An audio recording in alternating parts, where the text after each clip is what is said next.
For me, the way that I define toxic masculinity is just a very toxic mindset of what a man is. Like, I experienced going on somebody else's podcast. Remember, I reached out to you. That's the reason that I reached out to him. So I was invited to somebody's podcast on the premise that we were going to be discussing things.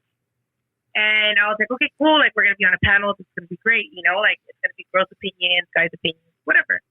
And I was down with that. But I ended up being in a setting where it was what I felt to be toxic masculinity, because it's a man preaching to other men what his demands should be, what his expectations should be, that he should be allowed to cheat because he's a man and he's a provider, and like creating all of these, I guess, rules for what a high value alpha male can do type of vibe. So that's the way that I perceive toxic masculinity, because it was that whole entire conversation of just what men should be entitled to do if they're in shape, if they provide financially, then they have a right to do X, Y, Yeah.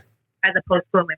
And toxic masculinity also defining women as unpure if they have had multiple